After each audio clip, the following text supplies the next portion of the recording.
Okay, hello everyone. Um, I'm not sure if the organizers at Masa want to say something before we start.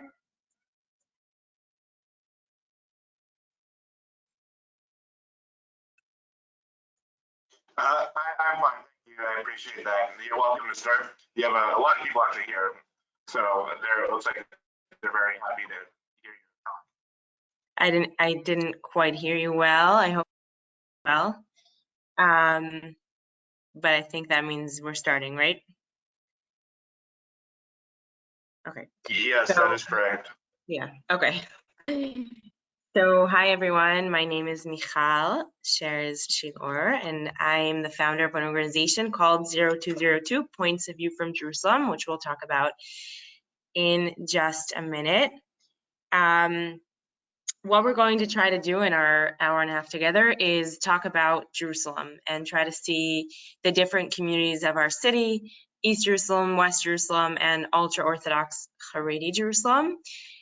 Hopefully, we're going to get to this. The idea is that we're going to start with, I don't know where you guys all have basic knowledge about the city, so we're going to start to level our knowledge together in each part of the city, and then we'll actually go and read together the public discourse, what's happening in each side of the city, and try to take deeper and more complex information and knowledge from the discourse that's happening in the city. And there's going to be a lot of Corona talk because that's what everyone's talking about now. So I think it might be interesting for us to see how the different communities talk about Corona and what they're doing about it. And then we'll open it up for questions from you guys. So I see that there is a chat function here. If you want to ask me questions as we go along, you're welcome to do that. I'll hopefully see it pop up.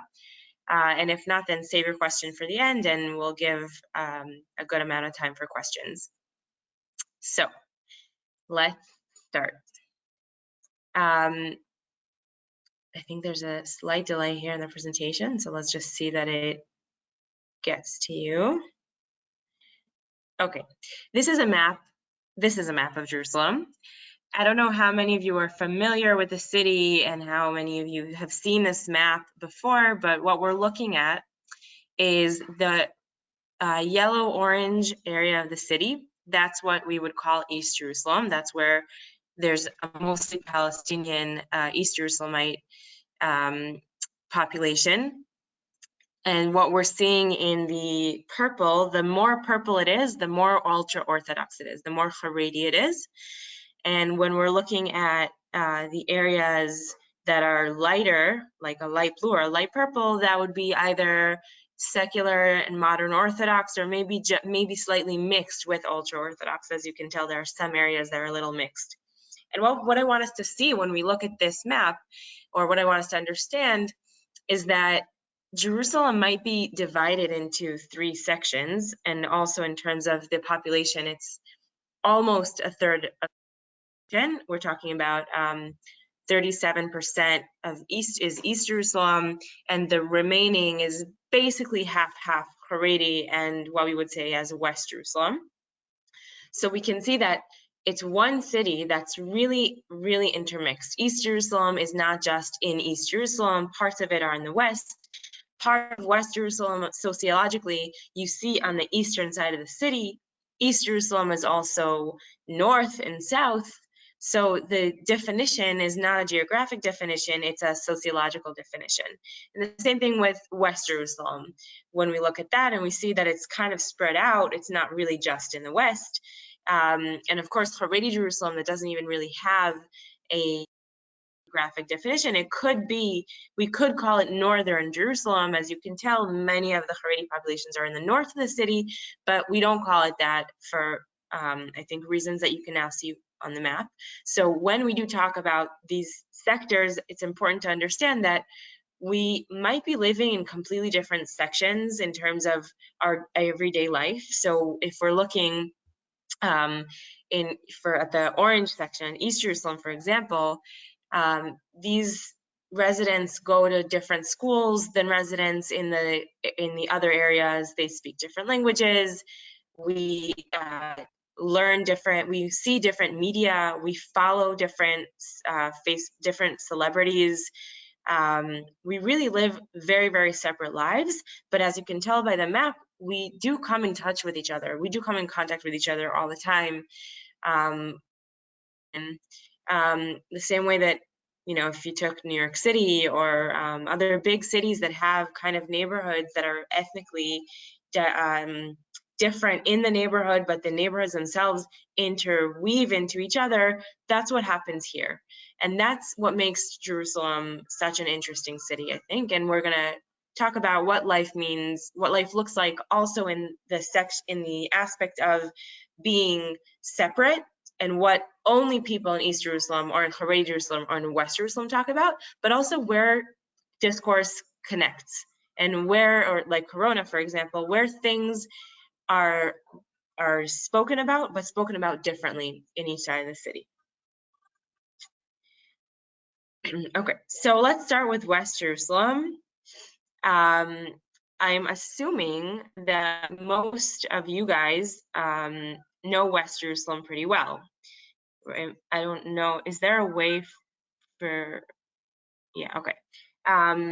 I'm assuming that you guys know West Jerusalem really well, so I would like to hear if you can unmute yourself just for a moment and just say some things that that are Jerusalem for you. So it could be places you've been, it could be restaurants you know about, it could be I don't know, that, like people that you follow. What does West Jerusalem mean for you? The Shuk. The Kotel. Okay. For me, it's extremely Orthodox, but I was in very Orthodox places. I actually don't know the non-Orthodox Jerusalem. Okay, so when we get to the Orthodox section, you can answer that question. Okay. Okay. So Shuk, Kotel, what else? West Jerusalem is the old city. The old city. Okay, interesting. Yeah, what else? Mamila. Mamira, Ben Yehuda. What about what interests West Jerusalem? What kind of discourse do you think happens in West Jerusalem? Majority Jewish. Yeah. What are we talking about? What interests us? Who do we follow? What are we talking about on Facebook? Maybe there's some concerns about the Ultraorthodox not being in the army. Okay. What else? House pricing. Okay, yeah. What else?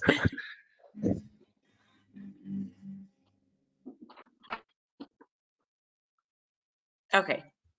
So I'm gonna mute you all back. If you have questions, you can pop up and say them. So really what everything you said was right. And I think that's also one of the most interesting things is that when I as a Jerusalemite go up to someone and say, hi, my name is Michal and I'm from Jerusalem, I think about these very specific things in the city. Meanwhile, a friend of mine who lives on another part of the city, they're Haredi or East Jerusalem, also says, hi, I'm from Jerusalem, and she means a very different Jerusalem. So I thought that since you are familiar with West Jerusalem, we'll talk about this a little more at the second part of what's going to happen today when we look at specific posts that have gone up in our city in the last few days. But two major things that I think are interesting to talk about and to see here is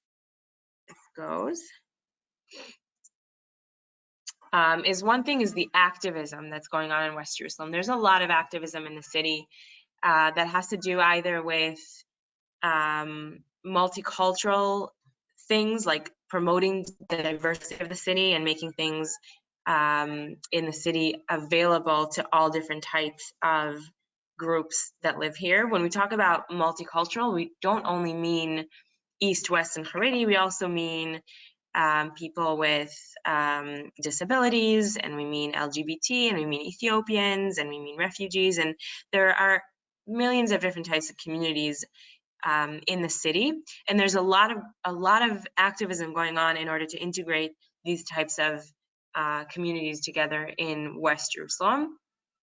There's also the post that we're seeing here, which was from a couple of years ago, shows that the municipality even wants these things to happen. Even there's a coalition of organizations called the Tolerance Coalition in the city that's been around for about, I want to say 4 years already, that 2 years ago, as you can see, even received budget from the municipality, which means that there's a lot of activism that even makes municipal change that comes from West Jerusalem. There's also a lot of activism based on, let's see if we see this picture here. A lot of activism that has to do with the Sephardic and the Ashkenazi Jews in the city, and creating safe places in the public sphere for everyone to be in on all types of levels. And the picture that we're seeing here is a restaurant called Babel Yaman. If anyone has been there, I wonder, it's a pretty new restaurant, so if you've been there, then that's awesome. It means you're really up to date. It's a restaurant that was founded by Yonatan Vadai, who was a big activist for also Mizrahi Jews, but also what we call kosher on Shabbat. Places that are open on Shabbat, but are still kosher, because they allow payment before or after, and because everything is on hot plates, and creating a space that's good for religious and non-religious Jews to meet together and be able to be open on Shabbat with it being kosher. That's a big deal because West Jerusalem is a very conservative population. Even though there is a strong secular and liberal community here, most of West Jerusalem keeps some sort of tradition and is on some level religious, and creating spaces for people who keep Shabbat and people who don't keep Shabbat on Shabbat is something that is it's huge now. There's several different organizations or even just activists who are trying to do this, and it's a very, very big hot topic in the city. Of course, when we talk about the Haredi world, this obviously has influence on what's going on in the Haredi world, and it has influence on if these things are legit or seen as legitimate by the municipality because of the political structure of the municipality. But I don't know how much we'll be able to get into that because it's very, very, very complicated. But I think what I want you to understand from this is that there's a lot of activism to make people feel comfortable in the public sphere of all sorts in West Jerusalem. Okay, let's go to Haredi Jerusalem. So there was somebody before who said that when he says Jerusalem, you say Haredi Jerusalem. So do you want to give us a couple of ideas of what that means? Do I have to unmute everyone for that? Wait, let's try that if that's the issue. 1 second.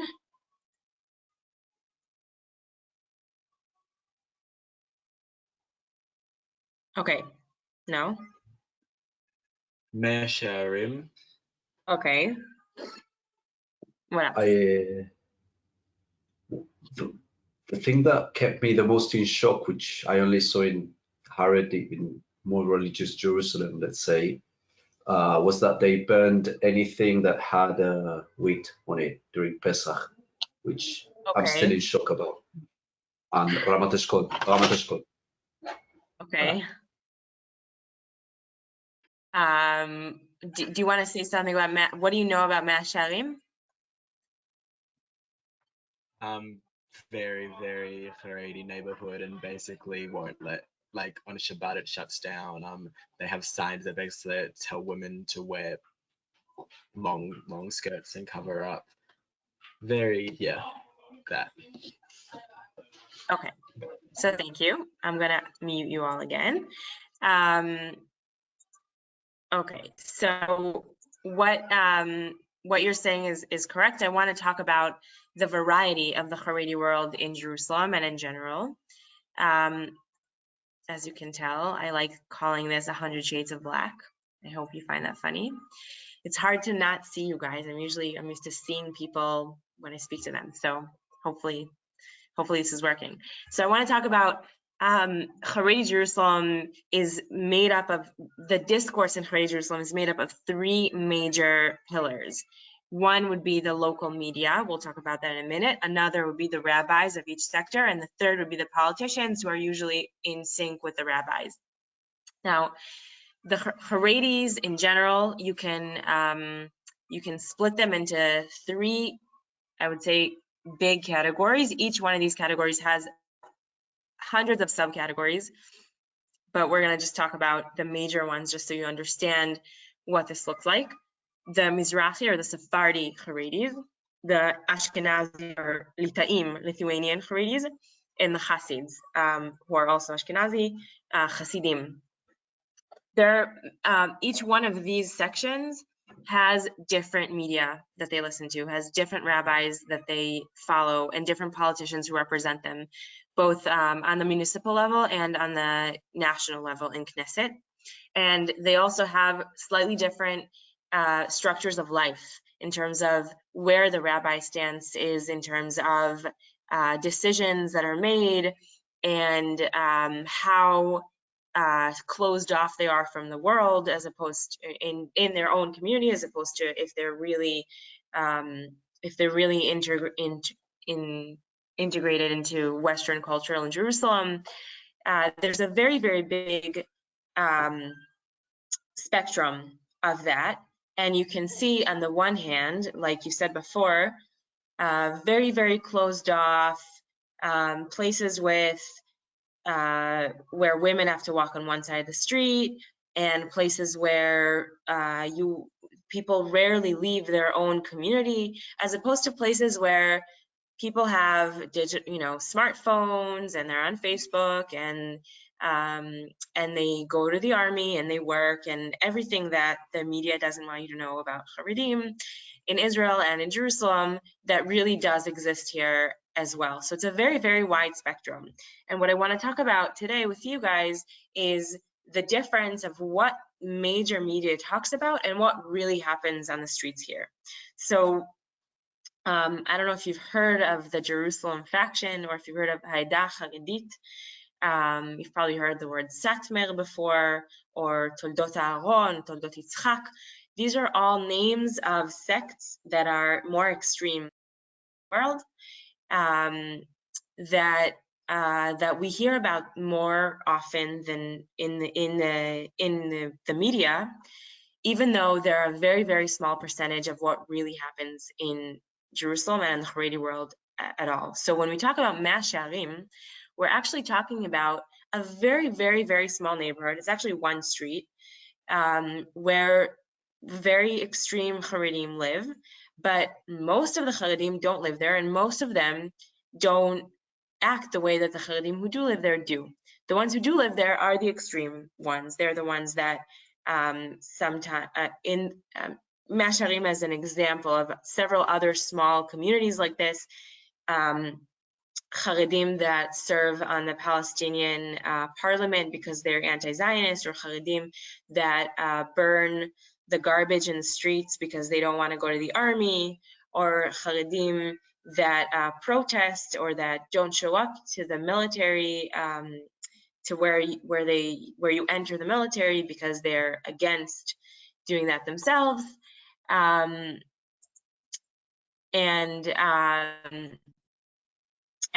this, it's very important for me to say that even though we see most of this in the media, we're talking about a very, very small percentage. We're talking about in the singles of the percentage, like 2 or 3% top of most of Haredim in Jerusalem and in Israel at all.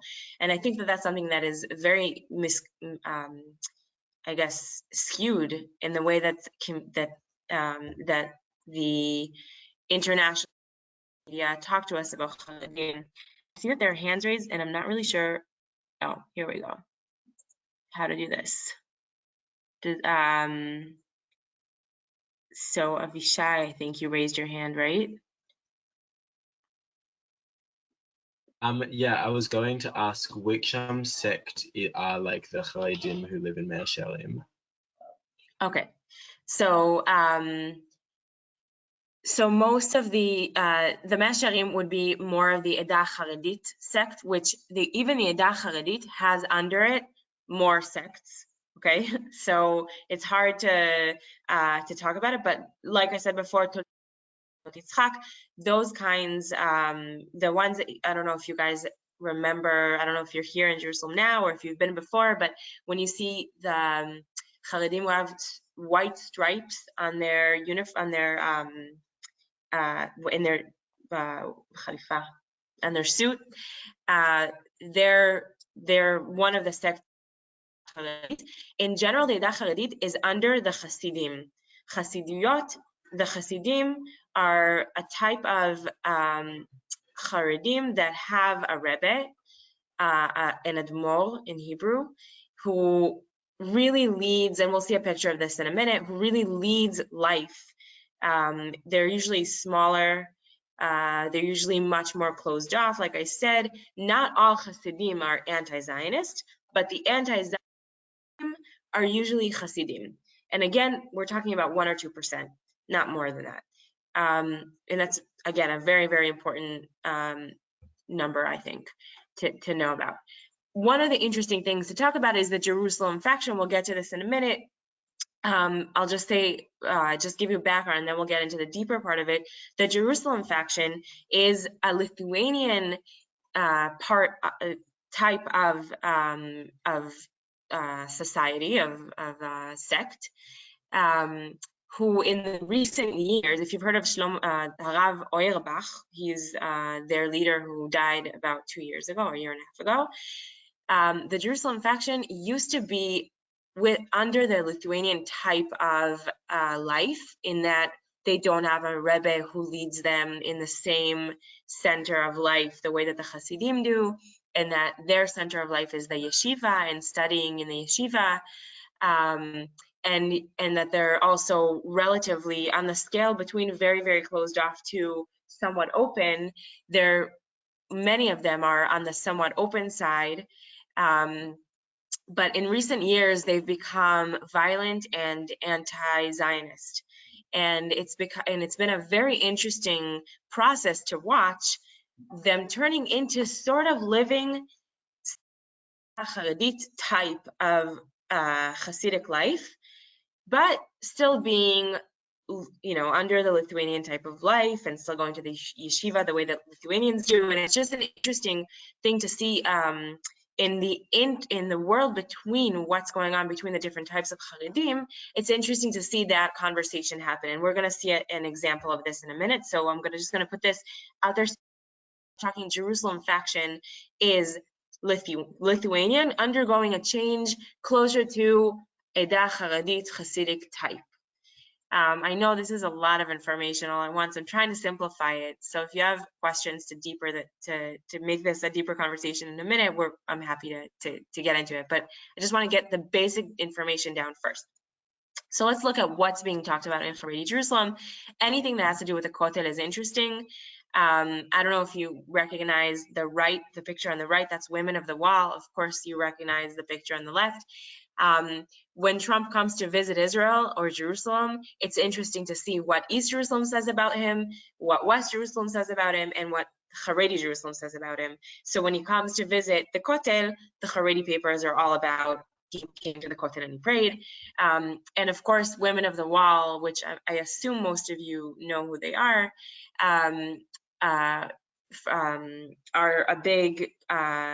a relatively big topic in the Haredi world about what they're doing to the Kotel and if it's okay or not okay. I'm sure you can assume that most Haredim don't like what they do at the wall.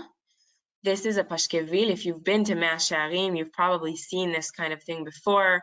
I want to burst a bubble here and say that most of the conversation that's happening in the Haredi world today does not happen through these types of big posters that are hung up on the walls, which many people usually think this is how they communicate, but they don't. They have papers and online papers as well, digital papers as well, and WhatsApp groups is huge in the Haredi world, and the Pashkevil, which is the name for this big poster, is kind of something that's older. It's not really used as much anymore, except in the very, very, very extreme sectors that we talked about. This Pashkevil is talking about doing a big protest on Shabbat because of the people who don't keep Shabbat in the public sphere, and it's signed at the bottom by Ha'edah HaCharedit, who we just talked about as the more extreme version, that 1 to 2 to 3% of the Haredi world. So Shabbat is an interesting topic for all of the Haredim, but the big protests that happen about Shabbat are usually not the majority of the Haredim. They're usually a minority who actually go out and protest, but it is something that is talked about everywhere in the Haredi world in Jerusalem. There's a clash between the Haredis and the seculars in Jerusalem in terms of what does Shabbat look like, and are we allowed to go, like I showed before in West Jerusalem, are we allowed to go to a place that's kosher but open on Shabbat? Is this something that's going to very easily deteriorate what we think Shabbat should look like?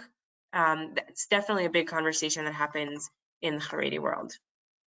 Another conversation is the anti-draft protest, which, if you remember, we talked about before, is again mostly the extreme Haredim who do.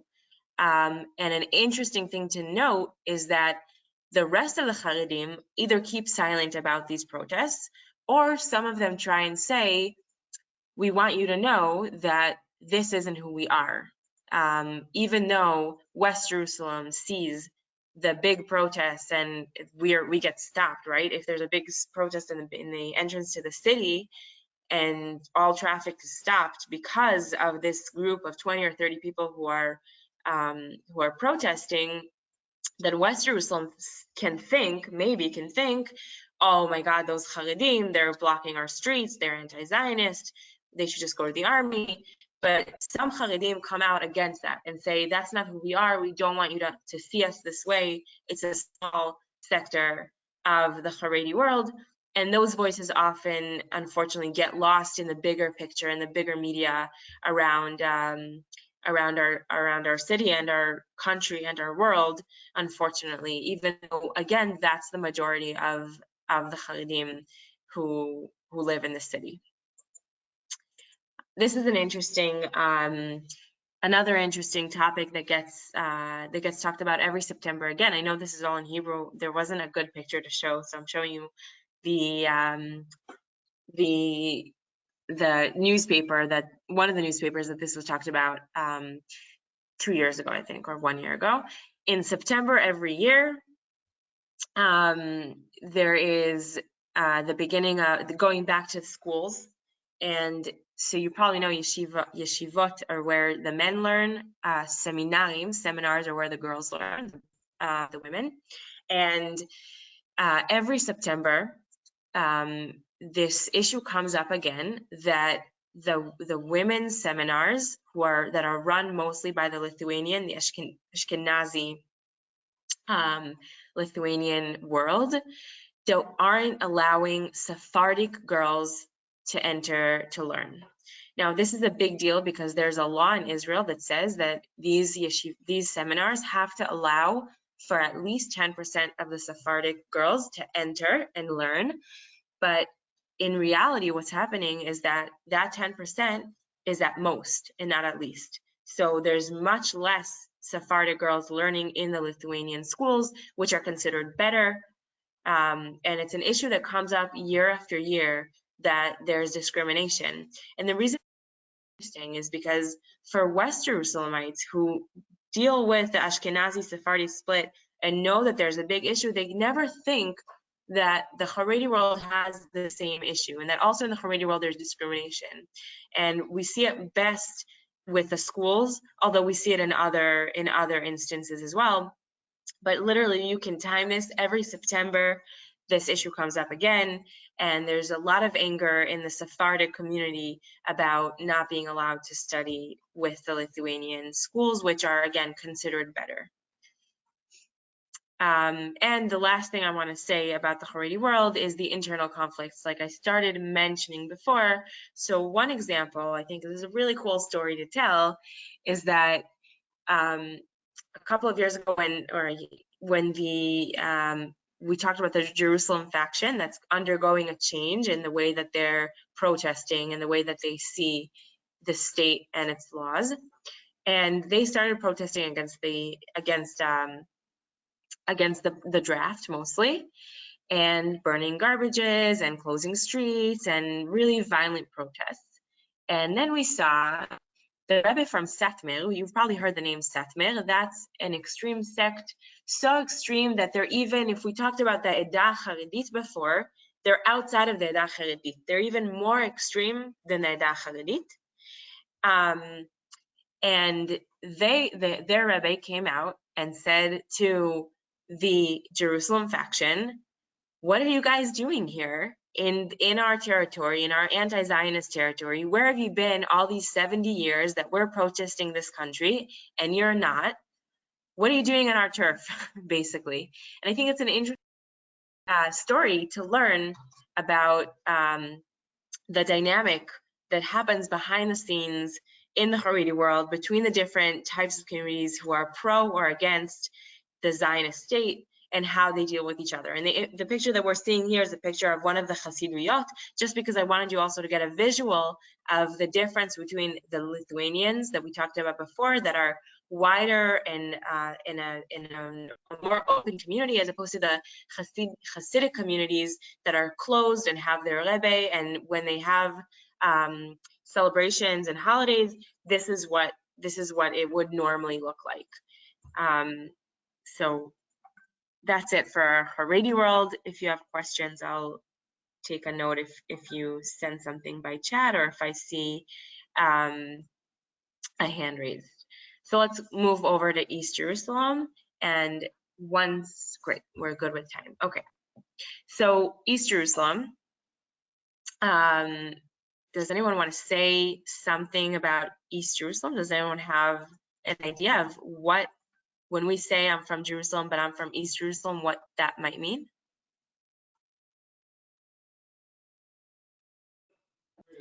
Should we? It's a predominant. Can we be prejudiced even though we know it's wrong? Yes, you can. The first word that comes to my mind, even though I know it's very wrong, is Palestinian. Wait, there are two people talking at the same time? That's just true. They are this city.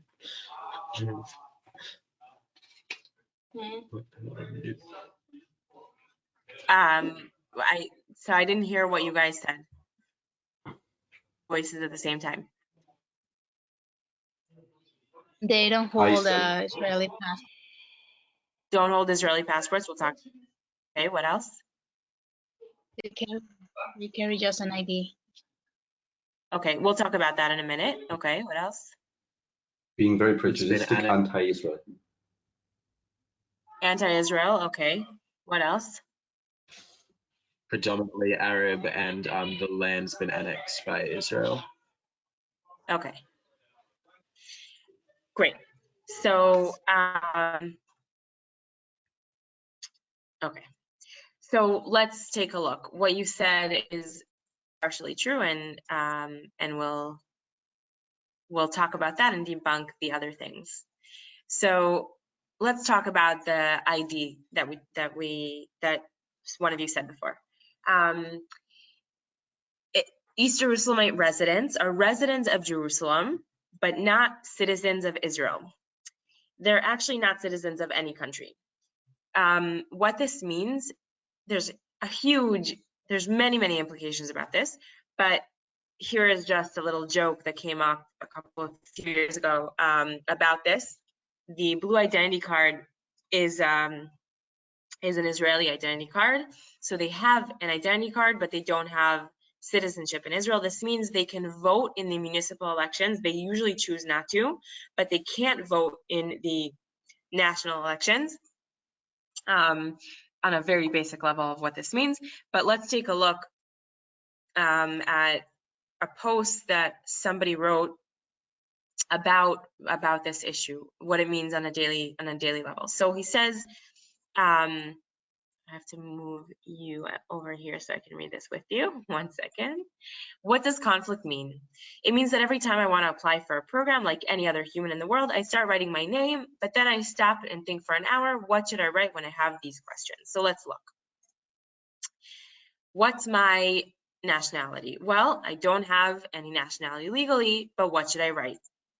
Legally, am I Palestinian? Well, I have no Palestinian official papers, but I did study the Palestinian Tawjih, my matriculation exam in high school. Am I Israeli? Well, I'm not a citizen. I'm a resident. I do have an Israeli ID number, but I don't have a passport. I have an Israeli traveling document. Am I Jordanian? Well, why would I even write Jordanian? He says here, because I have a Jordanian passport, but I'm not a Jordanian citizen. What about practically or politically? So here it says, well, if this program is accepting people from conflict area, then I have to be Palestinian or Israeli, but maybe they're not accepting Palestinians, or maybe they're not accepting Israelis. So what am I? What do I write? And then he says, I have to think about life for a minute. And this is a big deal because this means that there is not only real implications, practical implications of being a resident and not a citizen, but there's also identity implications to this. And this means that East Jerusalemites, their identity is a little confused. They're not under the Palestinian state, so when things go on, they're kind of homeless in a nationalistic type of sense, and we see that, and we'll talk about this again in a few minutes. This is just laying the groundwork. We see that in the idea that that the only thing that really unites East Jerusalemites is Al-Aqsa, is Temple Mount. That's the one thing that most East Jerusalemites, even the Christians among them, see as a place that is home. Everything else is not home. And Jerusalem is home, of course. That's one of the things that you see cross-cultural in Jerusalem. Everyone is proud to be a Jerusalemite. Even if they have other identities, Jerusalem is a big part of the identity, but it's bigger than in East Jerusalem specifically. It's much bigger than Palestinian or than Israeli, because on a citizen level, they're neither. So it's an interesting issue, and it has many implications. Even on a very, very small level, like if I go to school in Ramallah, what does that mean? They can take away my residency if my center of life isn't in Jerusalem. And if I go to school in Ramallah and fall in love with someone in Ramallah, then I can't live with that person because that person is from the Palestinian territories, and I live in Israel, even though I'm not an Israeli, and it's a literal border that can't be crossed. So it's a very complicated status to be in. Another thing that happens, and this kind of goes along with the anti-Israeli, we'll talk about that in a second, is the normalization, question of normalization. Normalization means to normalize relations with Jews. And that's a question if people feel like they can or can't, and where do they cross the line between legitimately working with Jews and not legitimately working with Jews. And there's a joke about Jewish people that if you ask 10 people the same question, you'll get 15 different opinions. So with the same thing in terms of normalization in East Jerusalem, if you ask 10 people in the streets of East Jerusalem where their line is crossed, where they can work with Israelis and Jews and where they can't, you'll get 15 different answers. And the reason is because life is complicated here. If you're an Arab living in the Palestinian territories, you don't have to pay taxes to Israel or to Jerusalem. You don't have to see Israelis or Jews unless you choose. And if you're an Arab living inside of the state of Israel, you pay taxes here and you live and work with Jews all the time. But if you're an Arab living in Jerusalem, you pay taxes to Israel, but you might work and speak only in East Jerusalem or in Palestinian areas. And you might not have to come across to meet Israelis at all, but you might also have to meet Israelis when you go to pay your taxes or when you go to call to pay for the infrastructure that you live in, or when you want to fix the lamp in the street that's broken and you have to ask the municipality to do that. And so there's, on the one hand, you're normalizing relations with Jerusalem and the state of Israel by asking for your street light to be fixed, but on the other hand, you are against what you see as the occupation, and you don't want to legitimize the Israeli Jerusalem control because you believe in the Palestinian control of Jerusalem, which doesn't exist today. So it's a very, very complicated issue, and it's very much on the minds of East Jerusalemites. So what we're seeing here is a picture of one of these organizations from West Jerusalem we talked about before that holds backgammon tournaments for East and West Jerusalemites together, and this can create a very big discourse in East Jerusalem about if it's okay or not to play backgammon with our neighbors. And those who are against normalization, normalizing relations with Jews, will say that the Palestinians who are joining this are betraying the Palestinian identity. And this, another reason this is very complicated is because the word that's being talked about on social media is different than what might be spoken about at home. We might know people who would love to join this, but will go against it socially because of social pressures and because of monitoring that either happens or doesn't happen on a political level from both Israel and the Palestinians that might affect what discourse gets, what gets said online as opposed to what gets actually spoken about behind closed doors. So it's a very, very complicated issue, and it goes along with Israelization, which is something that we've seen in the last few years that brings more and more learning Hebrew and more. This is from our Hebrew pages, and I apologize for that, but what it says on the left side is a picture of and from East Jerusalem studying Arabic, and on the right side studying Hebrew, sorry, and on the right side is also kids studying Hebrew. So there's a lot of learning of Hebrew going on the last few years. By the way, also a lot of Arabic learning from West Jerusalem. And there's a lot of learning, there's also a lot of international and Israeli companies and stores that are popping up in the center of the city of East Jerusalem, which is a different center of city. If you think of Ben Yehuda, that's not the East Jerusalem center of city center. And in the East Jerusalem city center, you start seeing things like our local coffee shops from West Jerusalem, or big clothing stores from West Jerusalem. And there's a street of if that's okay, and if should we buy from these or should we not buy from these, and are the owners Palestinian owners who bought a store that comes from West Jerusalem, and is this okay for us? Is this not okay? It's a big discussion. And the last thing that I want to talk about from East Jerusalem before we go on to really going in and reading what's been going on the last few days is Al-Aqsa. So Al-Aqsa is, like I said before, Temple Mount.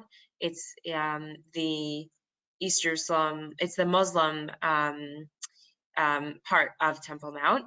And what we're seeing here in this slide is on the right side, a call from West Jerusalem to sacrifice for Passover a lamb on Temple Mount. It's a real call. This is a real thing that sometimes that people try to do, usually don't succeed in doing, but call to do. And on the left side, what we see is a translation of that.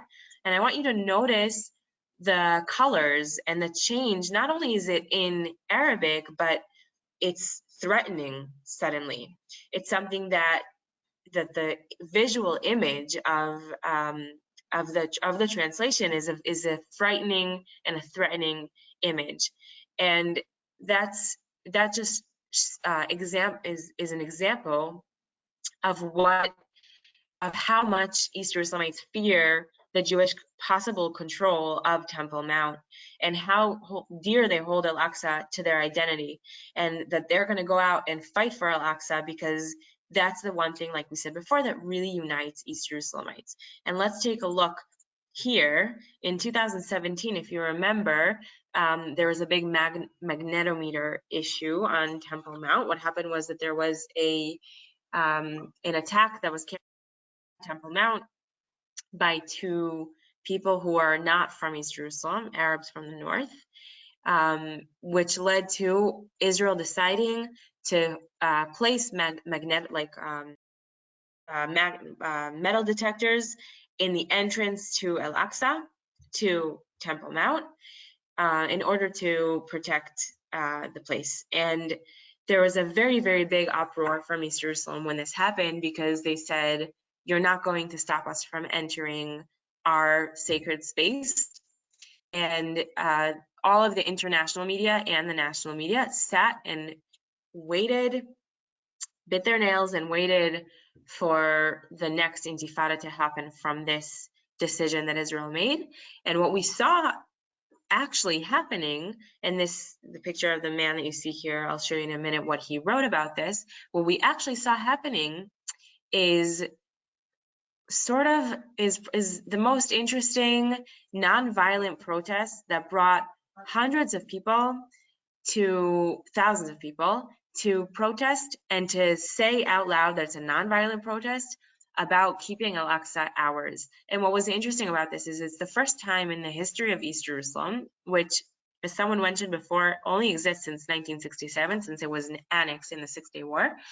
The first time since then that we see East Jerusalemites coming out and saying that Al-Aqsa is more important than everyone else, and that they're not going to listen to what Israel says, and they're not going to listen to what Jordan says, and what Turkey says, and what the Waqf, which is the religious organization that's in charge of Temple Mount, what they say. We're going to go out there and fight for our Al-Aqsa, but we're going to do it non-violently. And in the end, they won. The metal detectors came down, and they were able to do that in a nonviolent protest that lasted several weeks. And I want to remind that if you did follow that summer the news, there was violence, but that's what happens when there's police and thousands of people protesting. It wasn't violence as a means of protesting. It was violence as a side effect of the protest. And let's take a look at what he says here. He says, besides, you do not understand that that their problem of the Jerusalemites is the measures taken themselves. This means that no change will be acceptable to them. Even if they hand out chocolate at the gates, they will not agree to that either. These are their gates, and they can do with them what they want. Have you ever heard of the word sovereignty? The sovereignty is of the residents of Jerusalem, and they will not accept the sovereignty of anyone except their own. The city has no one responsible for it, neither inside nor outside it. And the truth is that we also do not want someone to be responsible here. Yes, that's what works for us. What can you do? And this is amazing because it's the first show of nonviolent fight and demand of sovereignty that we've ever seen from East Jerusalem. It's the most powerful one that we've seen, and it was the most misunderstood one that we've also seen, unfortunately, because we were the only place that covered this and not what people thought was going to happen. So just a couple of other things. Let's see what time is. Okay. A couple of other things just to see that really people care about law and quality of life as well. People write about happy that that police are giving out tickets for not parking well, that they write about wanting the pollution levels to go down. There's a lot of civil society happening in East Jerusalem. These are all ideas. One second, this opens something here.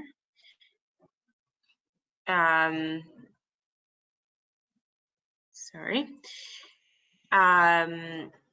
These are all examples of organizations that are working to make good in East Jerusalem, even though the general population might think that East Jerusalemites only care about the nationalistic questions we just talked about. There's also a lot of civil society. We're seeing people come out of the villages and work together to make life better, to hand out food to the poor, to find kids who were lost together. There's really a very, very interesting world of working together and making life better for everyday life for residents of East Jerusalem. And there's a big question about Islam, about the role of Islam in society, and are we do we want women to walk around covered or not, and how do we, and this is an example of a post about how do we solve problems inside of our villages. And something in the Islam is called an atwa, which is sort of like a mediation, I would say, and a tribal form of mediation.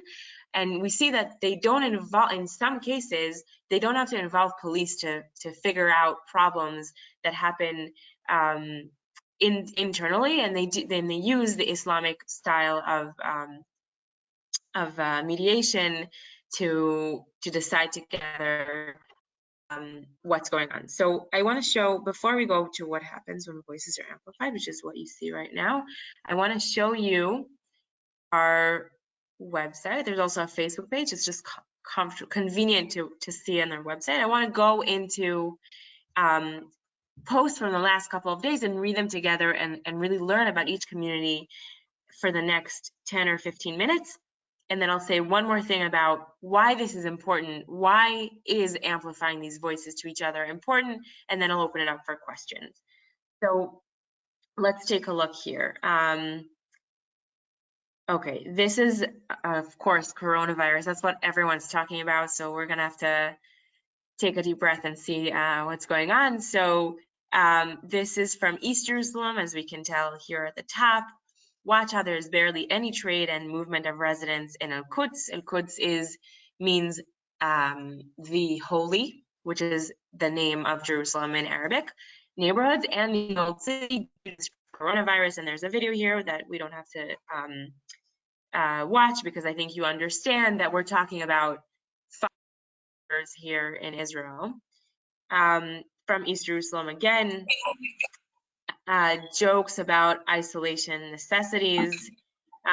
So jokes is a big thing also in West Jerusalem. Everyone is laughing about isolation and the coronavirus. That is something that crosses the country or the city. Is there a question?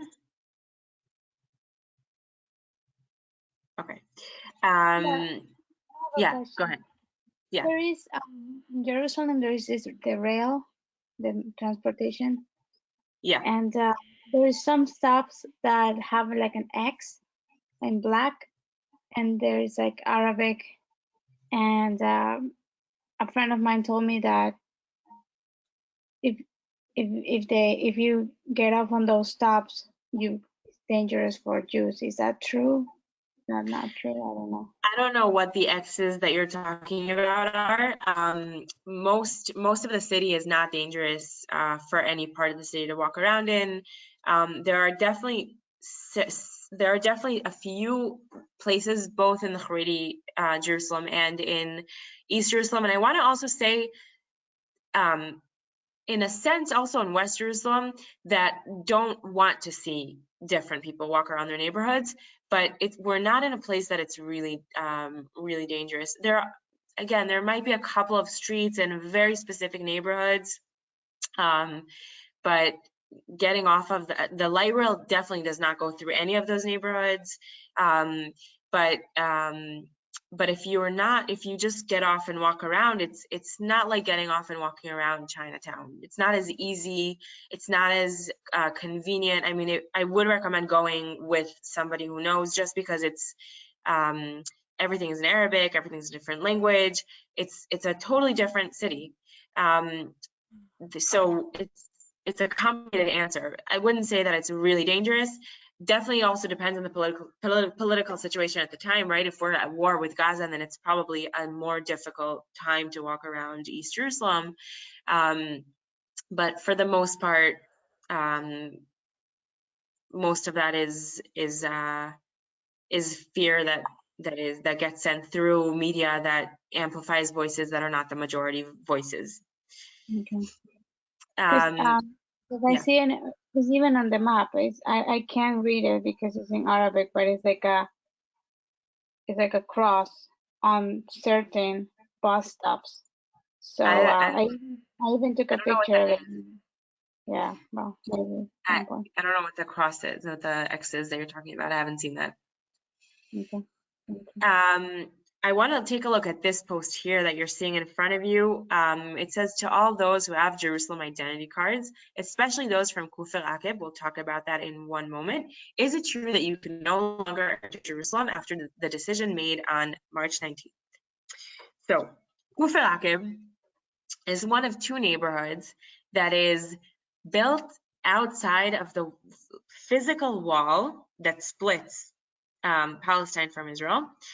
But it's under Jerusalem jurisdiction. So Kufr Aqib residents are residents of Jerusalem, but they live in outside of the wall that holds Jerusalem. It's kind of confusing, but that and the refugee camp in Shuafat are the two neighborhoods that have this status, and it means that life there is even more complicated than we talked about in East Jerusalem before, because the municipality is in charge of them, but doesn't enter as much as they would into West Jerusalem or Haredi Jerusalem, because it's outside of the wall, and there are different regulations for that. But the Palestinian Authority can't enter because it's under Jerusalem jurisdiction, and that means that life in Kufr Aqib is even more confusing and has even more daily implications. One example of this is a true story, is that Kufr Aqib is right next to Ramallah, and you have to go through a border crossing when you go from Kufr Aqib to the rest of Jerusalem. And if you need an ambulance and you live in Kufr Aqib, then the ambulance that gets sent to you is the Red Cross, and not Magen David Adom, which is the red Star of David.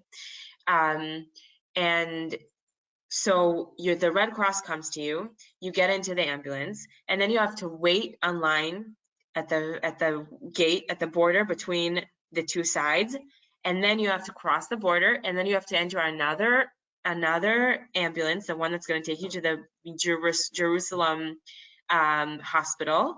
But you have to go through a security check when you go into the ambulance, because you're coming from an area that Palestinians live in.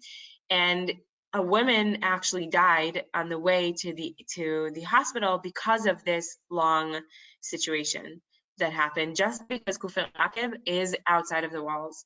So there's many other different implications of this, but it's a very, very difficult place to be in. And the decision that they're talking about here, and we can see here, our editor's note is a decision that the municipality made to bar entry of East Jerusalemites into West Jerusalem in an effort to maintain the spread of corona. And it's not an official, it's a question if it's really happening or not, and that's also what this post is asking, because there were rumors that this was going to happen and we weren't sure if it is, and so far it's not really. There's big fear that that's what they're going to do, that they're going to actually not allow East Jerusalemites to enter West Jerusalem. So that's one. I'm gonna go down a little bit so we see something from West Jerusalem or Haredi Jerusalem. Here we go, West Jerusalem. Non-essential businesses in East Jerusalem stay open against government regulations. So also a big deal about who's still open, who's not open. Are we in isolation? Are we not in isolation? I mean, that's really all over the city. We're talking about that today. Haredi Jerusalem, again, Corona, of course. Loudspeaker announcement in Haredi communities about Corona. Let's see what they say. Oh, here, translation of the video. And you will protect your souls from the danger of Corona. Here, this is about keeping the regulations and not endangering lives, because there are there's a big deal in Haredi world about how are you praying now, and can we still pray on Shabbat in big minyanim or not? And it's really, I mean, and some of the yeshivot were still open during the first days of the Ministry of Health decision to limit contact with people and to limit it to under 10 people. Some of the yeshivas where men were studying were still open, and you know, these places have tens or hundreds or even thousands, some of them, of people in one space learning together. So there's a lot of conversation in the Haredi world about should we stay open, should we not? Today I can say that most of the Haredi world abides by the regulations of the Ministry of Health. And West Jerusalem, okay, tensions between Palestinians and police as government closes the Temple Mount again because of coronavirus. Temple Mount on Friday mornings has hundreds, if not thousands, of people praying on Friday mornings, praying Muslims who come to pray, not just from Jerusalem. So there was a big deal about wanting to close Al-Aqsa. Jaffa Gate closed in a very similar way. I think this is interesting also to say that East Jerusalemites are talking about Al-Aqsa, Haredis are talking about Jaffa Gate, and also about the West being closed to people because of the corona crisis. So there's really, this looks like that's really the major talk in the last few days. So I'm just going to go back into here, and I want to tell you one more thing, two more things that happen why is this good? Why do we want people to hear? What we do at the organization is just tell people what's being talked about on the other side of the city. Why is this important? And what happens, other than because I can learn and because I can understand what my neighbors think, what else happens on the ground? This is an example. This is a picture from a newspaper, a Haredi newspaper. What you're seeing here in the center is a picture. If you can, I don't know if you can see, but the sign in the back of the building here is in Arabic, and this is a Haredi newspaper. And what we're seeing here is a picture that was posted on our website from East Jerusalem about a protest that an organization from East Jerusalem did when it received food to give to the needy, to the hungry, and the donor that gave the food asked the people to take pictures of the people receiving food. And this organization said, this doesn't fit our standards of Islam. We think that charity needs to be given discreetly, and we respect the privacy of the needy. And we're protesting, we're putting the food out in the street, and we're gonna protest. And then what we're seeing here is this same picture in our translation in a printed paper from the Haredi world in Jerusalem, saying, look at the people on the other side of the city, the goyim on the other side of the city also feel the same way that we do about giving charity. And look, there's something even similar about the kavod, the respect that we give to people who are in need, and we can relate to East Jerusalem. And that's something that we've never seen before, ever, in the history of Jerusalem. Haredim publicly saying, look at these East Jerusalemites, and look, we might actually have something similar to them. So that's one thing that can happen from amplifying voices. And the other thing, and this is nice picture of garbage in East Jerusalem. Another thing that has happened is that we published a campaign from East Jerusalem about garbage not being picked up enough in East Jerusalem, and what resulted is that the municipality allocated 3 million shekels to the sanitation department of East Jerusalem in order to make the garbage pickup better. And a year later, they allocated another 10 million shekels to the entire sanitation department of all parts of the city, because they understood that what East Jerusalemites pointed out as a problem was a big problem also in West Jerusalem and in Haredi Jerusalem. And the reason this is amazing is because East Jerusalem is on a power level is a minority in the city, and they were actually able not only to get their lives better, but also to be an example to make the lives better of everybody else in the city, which is usually happens the other way around. It's usually the more powerful person who does those kinds of changes, and this time the less powerful was able to change life, everyday life for everyone in the city. So now I would like to open it up for questions in our last 20 minutes, if you have any.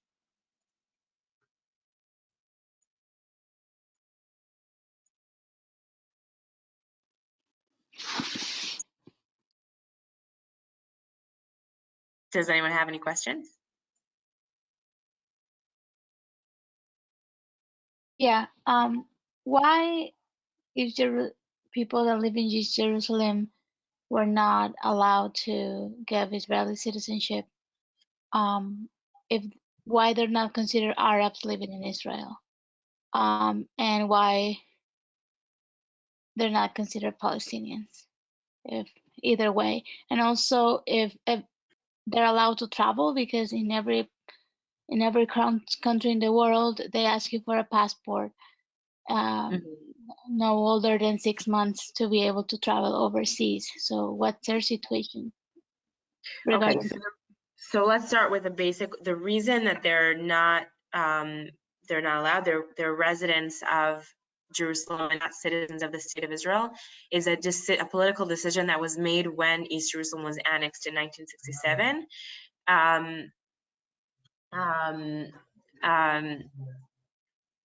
So it's just a political decision that was made that to make their status residents and not citizens.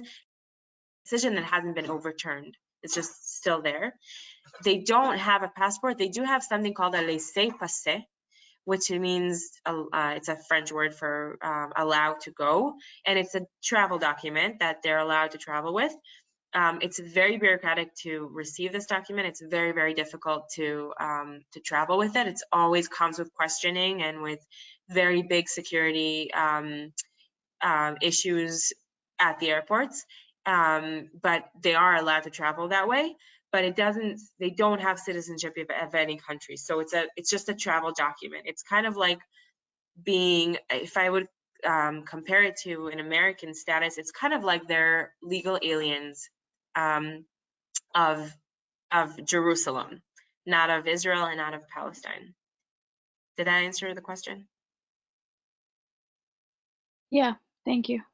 Sure. Are there other questions?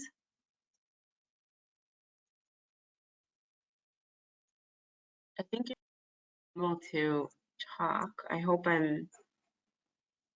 yeah, I guess I am.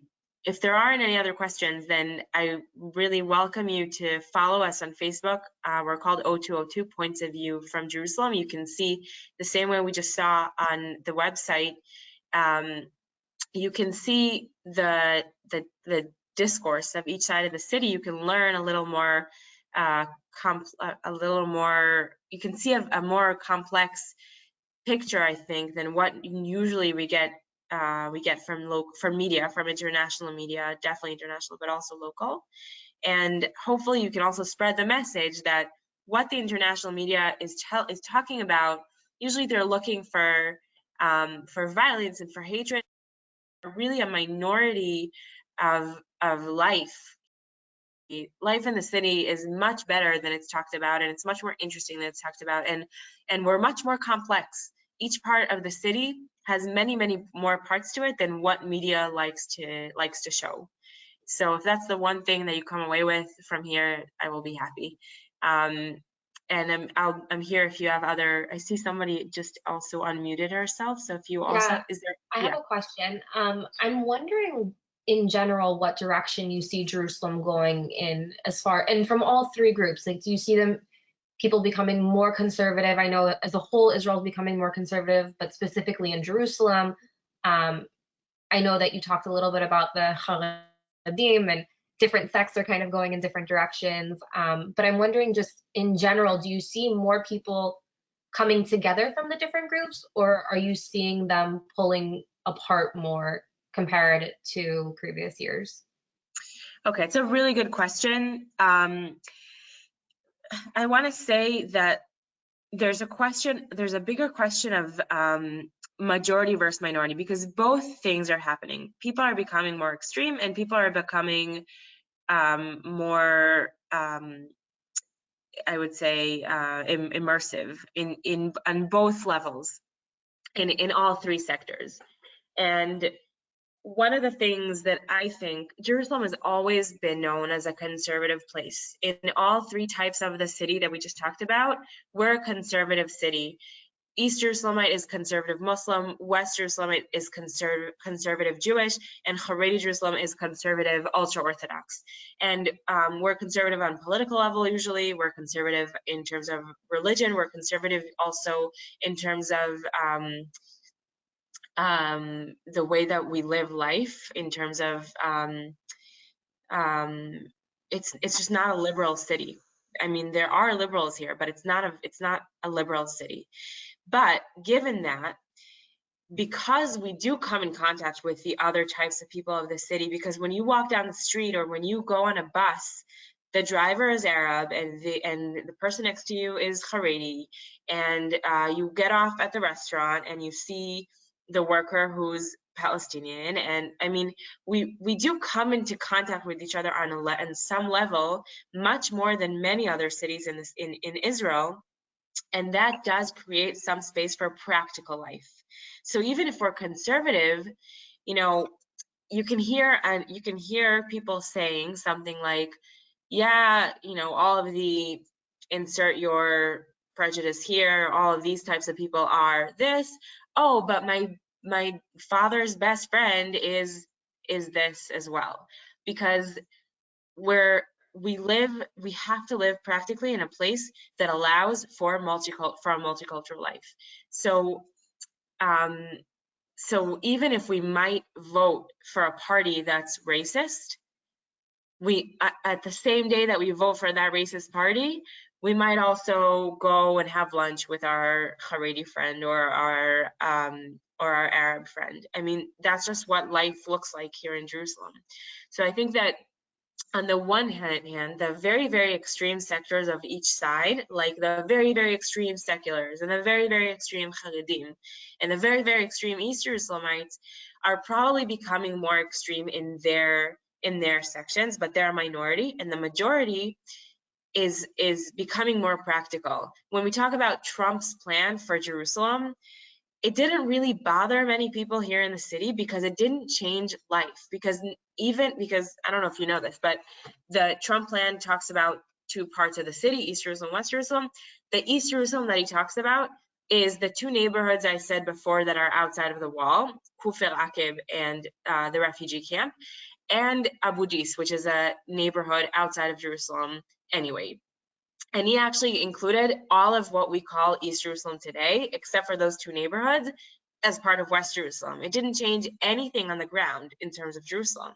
Even if they were going to implement this plan, we still have to live with each other. And I think that's the bottom line of Jerusalem. People are more and more realizing that it doesn't matter what the political state is and where we're going eventually, we're always going to be stuck here because, like I said before, all three sides of the city take pride on being Jerusalemites and take pride on being Jerusalemites generations back. And that's not going to change, no matter what the political lines are. So it was a very long answer to your question, but I hope I answered it well enough. Yeah, totally. Thank you. And I'm wondering also then, since people are becoming more practical and understanding that there has to be some sort of coexistence, if there's more organizations and more efforts or more maybe allyships or partnerships amongst the three communities with it, like with each other, like the backgammon game, do you see that's becoming more popular or not so much?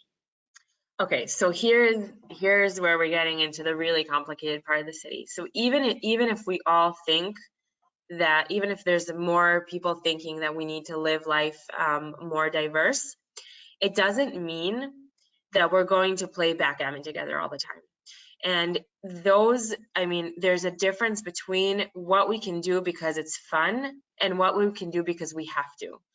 I have to go to the municipality to pay my taxes. I have to work for a living, so I'm going to work in West Jerusalem. I have to make a living, so I'm going to study in a college, in a university, instead of just in a yeshiva.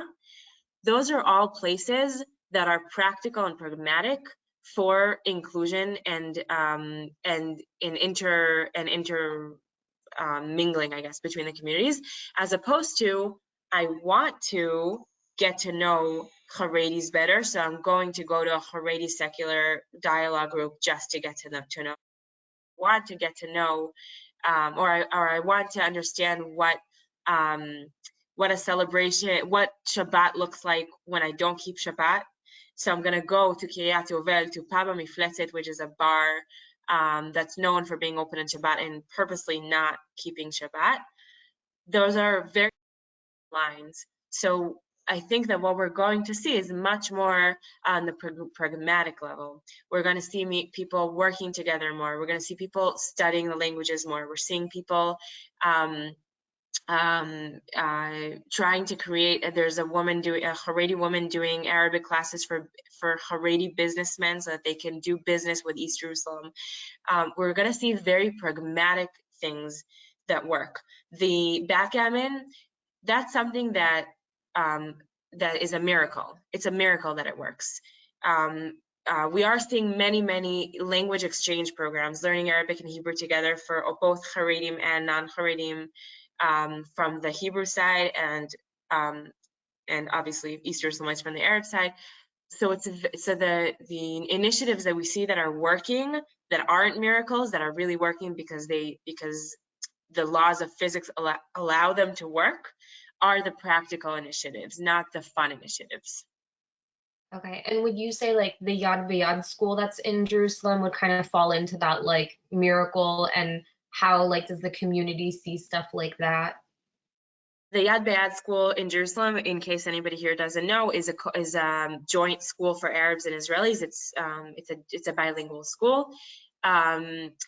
The reason it doesn't fall under the category of miracle is because most of the Arabs who study there are actually Arabs who come from the north and have made a life in Jerusalem, and they feel usually more comfortable in West Jerusalem than in East Jerusalem because of what you might imagine, because of having lived as an Arab inside of the state of Israel is very, very different than living in East Jerusalem. So the only reason it's not a miracle is because the people studying there or learning there are families who've already come from an integrated mindset. If a school that actually brought many East Jerusalemites into it, it would be under the category of a miracle. Okay, thank you so much. Of course. Other questions? Yeah, I have a question. Sure. So I don't know very much about this issue. There is any progress, if you call it like that, of integrating East Jerusalem as part of Jerusalem? There is like the people that live in East Jerusalem want to be part of West Jerusalem, or they're against. How is going on with that? Okay. So another complicated question. As you can probably already understand, what's being said out loud is not always what's being thought behind closed doors. So there has been research that shows that a very large percentage of East Jerusalemites, if they had to choose between being an Israeli citizen or a Palestinian citizen, would choose Israel. But that's not something that we really know. We're never really going to know it because it's not the conversation that we see on the street. But we do understand that life is better in West Jerusalem. And if and I think if we're talking about the Trump plan again, I think it's a good example to kind of explain this. If the Trump plan happens, it means that 2 neighborhoods of East Jerusalem turn into East Jerusalem and everything else is West Jerusalem. And what that's going to mean is that people from those 2 neighborhoods are going to try moving into today's East Jerusalem, future's West Jerusalem, right? So those 2 neighborhoods are going to see a huge influx into Jerusalem from those neighborhoods. And that means that the current day East Jerusalem is going to have to maybe also move west in order to provide, there's just not going to be enough housing for everybody. And if that happens, then we're going to see more integration in West Jerusalem from East Jerusalem. So it's a complicated question because we can't really know the answer to that. But I think my hunch is that East Jerusalemites, it's going to be a matter of years once we're 2 or 3 or 4 generations who are already more and more learning Hebrew and studying at the Hebrew University, which we're already seeing an increase in, then it's just going to very naturally turn into more Israelized or more Westernized in that sense. I see that there were questions that were sent before, so, and I just noticed them now. So someone asked where Chabad falls in. Chabad is a Chassidut because they have a Rebbe, but they, in terms of the open level, they're much more open than most Chassiduyot. So they're sort of also Lithuanian in the way that they live. So it's a good question because they're somewhere in between the lines, but they're very open. They're one of the most open types of Haredim that they're out there. There's a question of how the Haredi world is following limitations. I'm assuming that's about Corona, so I talked about that.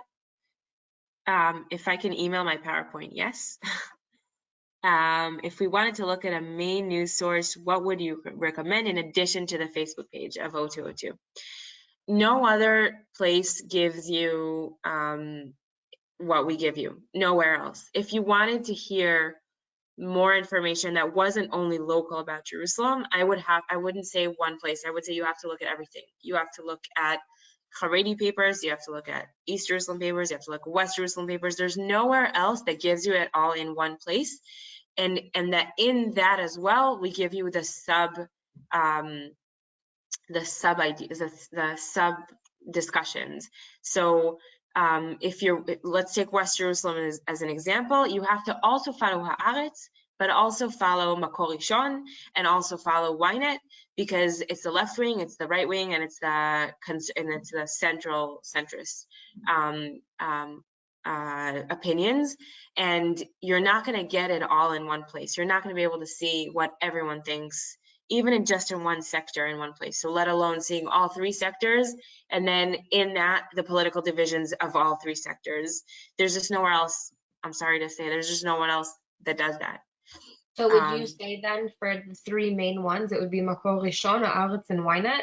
I was actually asking more for like Israel as a whole, like not just Jerusalem, but if we want like a more like fair perspective, like to look, where could we look for that? So those 3 would give you the Israeli secular or Dati Leumi religious perspectives, but but that wouldn't give you the Arab perspective. It wouldn't give you the Haredi perspective. I mean, you would have to go into Yeted Ne'eman. You would have to go in. I mean, you would have to go into so many different types to see the Haredi, the different types of Haredi's world discussions and the different types of Palestinian or Arab discussions. You would have to go into Panith. You would have to go into, I mean, there's you have to think about it as 3 different sectors, that each sector has at least 3 different major points of views. There's nowhere that does that. You're welcome to open a place that does it on a national level.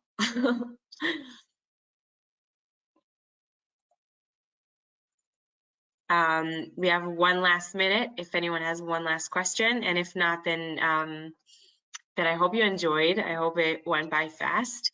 And if you have questions, then I'm happy to also give our information. You can also just email us or send us a message on Facebook, and we're happy to help in whatever way we can.